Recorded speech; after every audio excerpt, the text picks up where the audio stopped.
नाज़रीन, जहां दुनिया भर के ममालिक कोरोना वायरस से लड़ने के लिए शहरों और सूबों को लॉकडाउन कर रहे हैं, वहीं सिंगापुर एक ऐसा वाहिद मुल्क है कि जिसने अपने किसी शहर में लॉकडाउन भी ना किया और मुल्क में फैलते इस वायरस पर काबू भी पा लिया। ये सब कैसे मुमकिन हुआ, ये जानने से पहले हमारी वीडियो लाइक कर लीजिए और हमारा चैनल सब्सक्राइब करना हरगिज़ मत भूलिएगा। सिंगापुर में कोरोना वायरस के अब तक 266 केस सामने आए हैं और कोई एक मौत भी नहीं हुई। वहां वायरस फैलने की शरह पूरी दुनिया में सबसे कम रही है। इसकी वजह यह है कि सिंगापुर पहले से ही इस वबा के लिए तैयार था, इतना पहले कि अभी कोरोना वायरस आया भी नहीं था। जी हां, 2002 और 2003 में जब सॉर्स नामी वबा फैली थी तो सिंगापुर का इंफ्रास्ट्रक्चर इसके लिए तैयार नहीं था। इस वक्त सिंगापुर हुकूमत ने आइंदा सालों में अपना निज़ाम बेहतर करने के लिए तैयारियां शुरू कर दी। नए आइसोलेशन हस्पताल तामीर किए गए,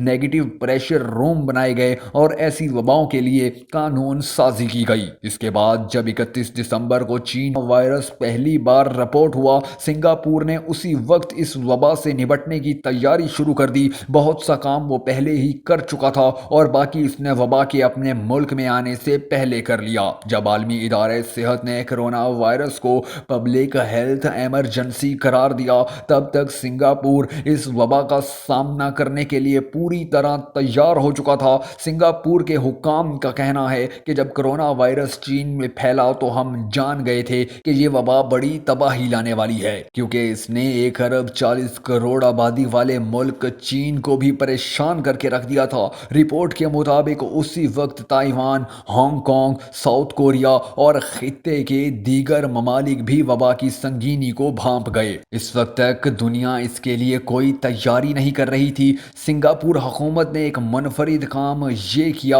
जो चीन ने भी नहीं किया था कि वो मशकूक अफराद के टेस्ट करती और जिनके टेस्ट मुस्बत आते उन्हें वापस कम्युनिटी में नहीं जाने देती थी। उनका ख्याल था कि घरों में आइसोलेशन कोई मुनासिब आइडिया नहीं है, ऐसे लोगों को अपनी फैमिली के साथ रहने की इजाज़त नहीं दी जा सकती। चुनाचे सिंगापुर में टेस्ट मुस्बत आने वाले लोगों को उसी वक्त घर जाने की इजाज़त दी जाती थी जब इनमें वायरस बिल्कुल ख़त्म हो जाता था। सिंगापुर हुकाम ने वबा के इन दिनों में शहरियों के साथ कम्युनिकेशन भी मुसलसल और बिला तातुल जारी रखी और टेस्ट के लिए आने वाले हर शख्स का टेस्ट किया और अगर मुस्बत आया तो उसे आइसोलेशन में रखा। वो मुसलसल शहरियों को हिदायत जारी करते रहे कि अगर आपको खांसी वगैरह है तो घर के अंदर रहें और अगर आपको कोरोना में मुब्तला होने का शुबा है तो फौरी तौर पर टेस्ट के लिए जाएं। यही वो इकदाम थे जिनकी वजह से सिंगापुर हुकूमत इस वायरस को फैलने से रोकने में कामयाब रही और बगैर लॉकडाउन के ही इस मौजी वबा के खिलाफ जंग जीत रही है।